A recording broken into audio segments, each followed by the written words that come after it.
Vamos a saludar al diputado provincial Gabriel Chumpitaz, de Juntos por el Cambio. ¿Cómo le va, diputado?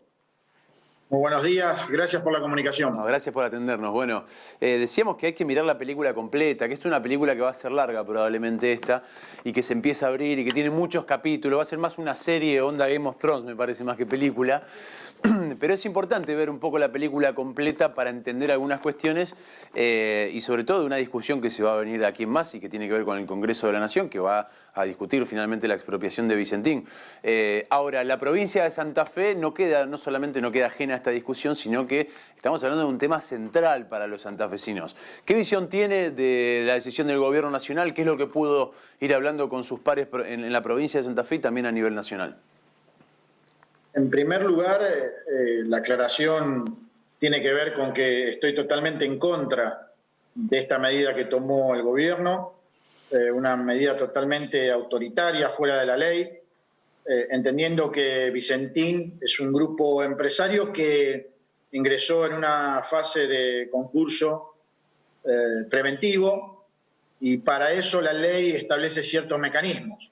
Nosotros entendemos que puede haber alguna irregularidad por parte del grupo Vicentín y tiene que ser sancionado, del mismo modo que tiene que ser sancionado si existe y se comprueba que algún funcionario público del gobierno o del Banco Nación, en este caso, cometió algún tipo de ilícito. Ahora, lo que no estoy para nada de acuerdo es con que se avance sobre la propiedad privada, primero en esta intervención y posteriormente a través del Congreso y del Parlamento Nacional, a través de una expropiación. Y esto tiene relación con algo que mencionaban ustedes, el miedo de los inversores privados. Fíjese lo que sucede en China, una economía totalmente comunista, y uno de los grupos más importantes de China trabaja aquí en tierras santafesinas, que es COFCO. Esto es una película un poco más amplia. Ustedes bien mencionaban Paraguay, mencionaban algunos lugares de otros países, y no es solo Reconquista, Avellaneda, la provincia de Santa Fe o la Argentina. Me parece que el gobierno nacional se ha equivocado de manera peligrosa. Me parece que se ha equivocado de manera peligrosa. Ahora personalmente bien, participo sí. en la comisión de Vicentín, la comisión que trata este tema en la legislatura provincial, y allí he notado algunos legisladores afines al gobierno nacional con un ímpetu y con una potencia realmente llamativa durante este último mes, y nos desayunamos ayer con esta intervención y posible expropiación, porque obviamente tienen mayoría parlamentaria en el Congreso, con lo cual me parece muy peligroso lo que está sucediendo. Cuando usted dice el avance sobre la propiedad privada, dicho de esa forma, y creo que por ahí muchos sectores van a utilizar eso como para decir, bueno, ahora van por la casa del vecino, por el que le sobran 2 departamentos, dejando absolutamente de lado ese análisis de la cuestión playita y que tiene que ver más con la chicana política que con la cuestión profunda. Digo, no porque usted lo haya dicho, sino porque ha sido una de las frases que en el último tiempo, inclusive hasta con memes, han aparecido en todos lados. Hablamos de una empresa que, como decíamos al principio, duplicó su facturación y sin embargo entró en concurso o en quiebra. Hablamos de una empresa que se valió del Estado con más de 18.000 millones de pesos del Banco del Estado, pero que a la vez, según una investigación encaminada de la Justicia Federal en Paraguay, utilizó a Paraguay para evadir impuestos en Argentina y también en Paraguay, cargando en San Lorenzo cuando los barcos salían de Paraguay, o una empresa que tendría, siempre hablando en potencial porque es una investigación judicial obviamente, vinculaciones con empresas creadas en Uruguay y en Panamá para supuestamente fugar. Digo, es un mapa que me parece que hay que mirarlo entero y que no estamos hablando de un simple avance contra la propiedad privada o contra los empresarios que han apostado por este país, sino que estamos hablando de probablemente, si se confirma gran parte de la sospecha de la justicia, de una empresa que se valía del Estado para llevársela afuera, con la anuencia en parte del Estado, si es que se comprueba el caso que usted decía, por ejemplo, del titular del Banco Nación a avanzar en préstamos a una empresa que no calificaba para hacerlo en semejantes números. Con lo cual, digo, se viene una discusión probablemente muy filosa que desde distintos puntos de vista puede tener alguna justificación también para el Estado en cuanto a avanzar en una decisión como esta? ¿O usted cree que no, que bajo ningún punto de vista el Estado puede tomar una decisión de expropiar una empresa? La verdad que es muy bueno el análisis que realizás para no quedarnos en la discusión playita, como bien decís. Me parece que el Estado democrático, el Estado de Derecho, la institucionalidad en la Argentina tiene todos los mecanismos para avanzar, no solo sobre los funcionarios que actúan mal, sino también sobre las empresas que han actuado mal, como en este caso, o las supuestas actuaciones fraudulentas del Grupo Vicentín.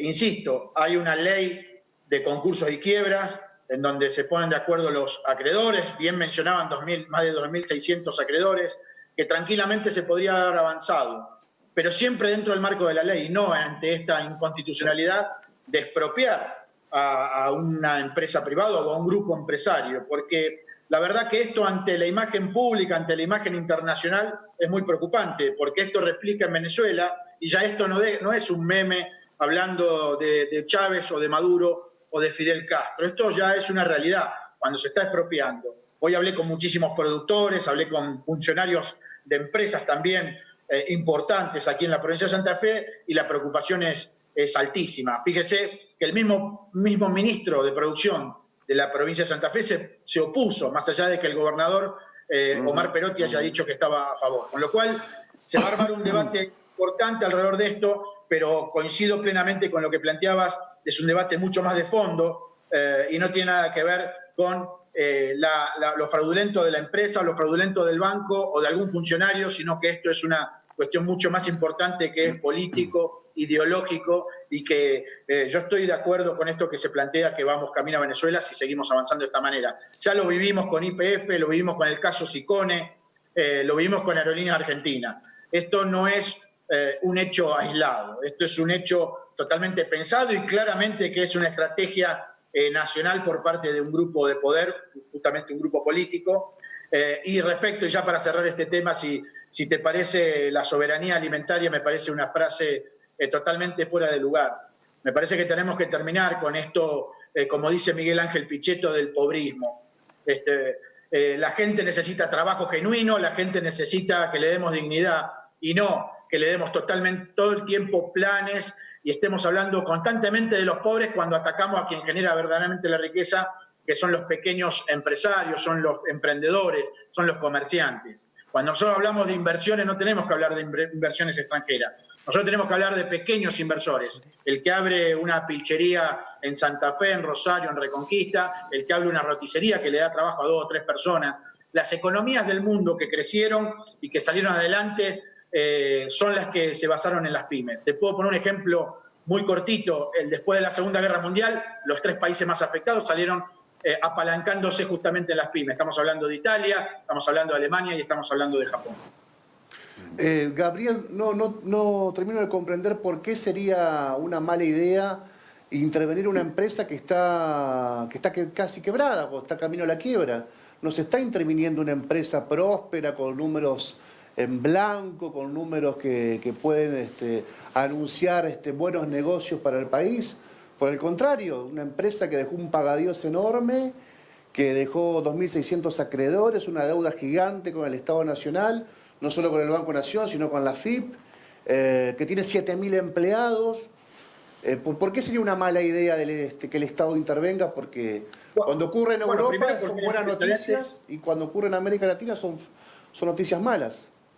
No, primero porque hay otros antecedentes que no se actuó de la misma manera.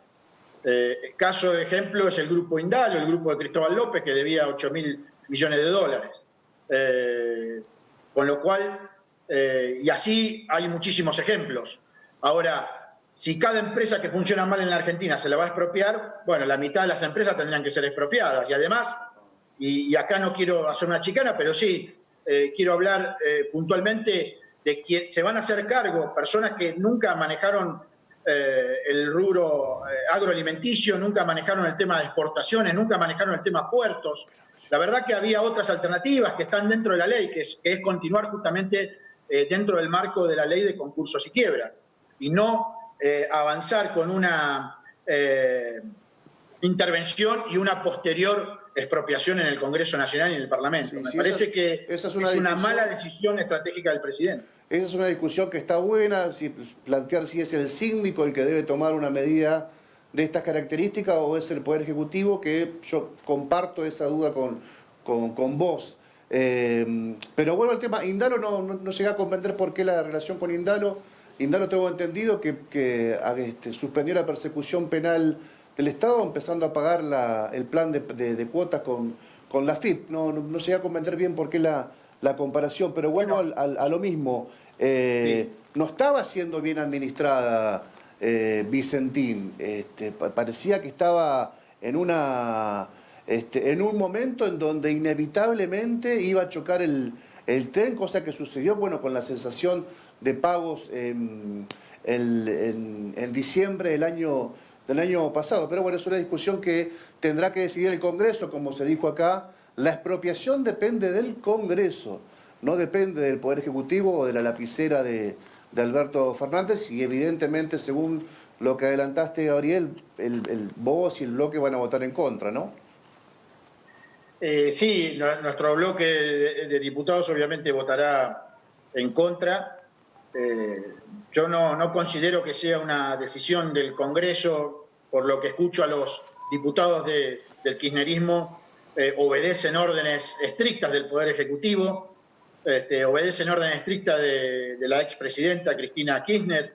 Lo hemos escuchado en muchísimos diputados, y esto tiene un antecedente de que una diputada hace muy poco, hace 20 días o 30 días, avanzaba sobre estos temas de expropiación, ya se venían manejando entre telones. Insisto, lo que yo viví este último mes en la comisión investigadora del tema Vicentín, o informativa del tema Vicentín, en la legislatura provincial, era para prender las luces, era para prender las alarmas. La potencia con la que se trabajaba atrás de distintos temas era realmente preocupante.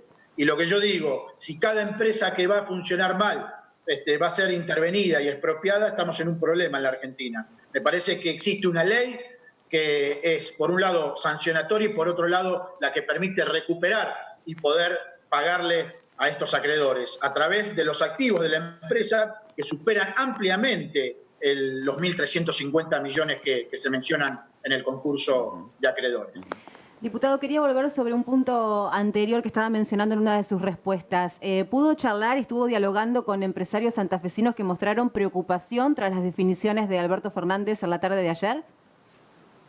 Así es, estuve conversando con varios productores, con empresarios, con funcionarios de grandes empresas, y tienen una preocupación justamente por una cuestión ideológica. Yo no quiero llevarlo al plano ideológico, pero lamentablemente tenemos que terminar en esa discusión. Cuando se compara con Venezuela, no se está comparando Venezuela por otro tema, sino por una cuestión de que se va sobre el capital privado, se va sobre la empresa privada, sobre el Estado de Derecho, se va sobre la ciudadanía, en definitiva, sobre la institucionalidad, sobre la democracia. Muchos empresarios, básicamente hoy conversé con unos 12 empresarios, y 4 de ellos me dijeron que estaban ya viendo otros horizontes, viendo Uruguay y viendo Chile. Ahora, después podemos abrir otra discusión, si Uruguay es mejor, si Chile es mejor, o si otro lugar en el planeta. Lo que yo estoy totalmente convencido es que siempre voy a defender el libre mercado, la propiedad privada y el Estado de Derecho. Gabriel, la última, Rodrigo, ¿cómo estás? Hola, Rodrigo. Explícame otro tema, digamos, que para salir del tema Vicentín, porque ya vamos a seguir hablando de este tema, pero ¿qué es lo que está sucediendo? Porque me parece que no están tomando todos los recaudos en medio de esta pandemia. Hay muchas cosas que pasan a segundo o tercer plano.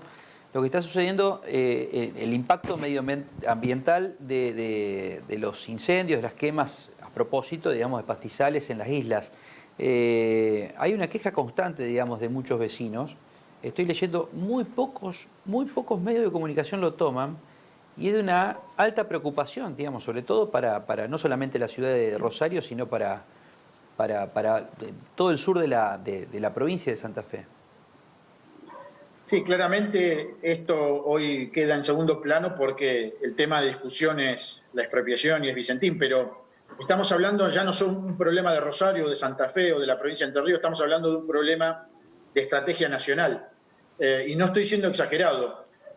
Nosotros proponemos la concreción a través de un proyecto legislativo, de un convenio de cooperación bilateral entre la provincia de Santa Fe y la provincia de Entre Ríos para que se puedan utilizar los satélites, que son gratuitos, algunos modelos de satélites son gratuitos, que los gobiernos puedan utilizarlos para la prevención de estos incendios.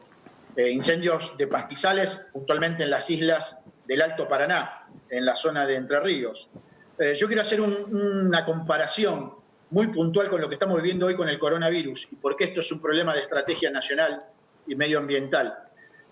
Nosotros, cuando surgió todo el tema del COVID-19, veíamos los muertos en Italia, generalmente en el norte, en dos ciudades muy puntuales, una Bérgamo y otra Brescia, en la cual tengo varios amigos. Yo viví algunos años en Parma, a 100 kilómetros de Milán. Puntualmente, en Brescia y en Bérgamo, en el año 91 recién se prohibió la construcción con amianto. El amianto dependiente del petróleo es lo que generaba los problemas respiratorios, los problemas pulmonales, y teníamos problemas medioambientales. Estas ciudades tenían problemas medioambientales. A partir de allí que todas o la gran mayoría de las muertes en Italia fueron en estas dos ciudades. Son problemas estratégicos de largo alcance, de mediano y largo plazo, y es lo que está sucediendo y puede llegar a suceder tanto en Santa Fe como en Entre Ríos. La contaminación de los humos y la quema de pastizales hoy no es sancionada. Existe una ley nacional del año 2009 que sanciona la quema de pastizales y obviamente de forestales. Y puntualmente nosotros creemos que con una herramienta muy sencilla, que es la teledetección, que es la técnica para obtener imágenes, interpretarlas y obviamente analizarlas y procesarlas, se puede prevenir, atacar el problema durante los hechos o los eventos y también trabajar esta información posterior a los incendios. Gracias, diputado, por su tiempo. Lo liberamos y va a atender el timbre, que me parece que le sonó el timbre ahí de fondo. Llegó la comida. Entonces vaya mucho más rápido todavía. Está un poco nervioso el delivery. Bueno. Gracias, diputado. Gracias por este tiempo. Fuerte abrazo, Muy amable. gracias.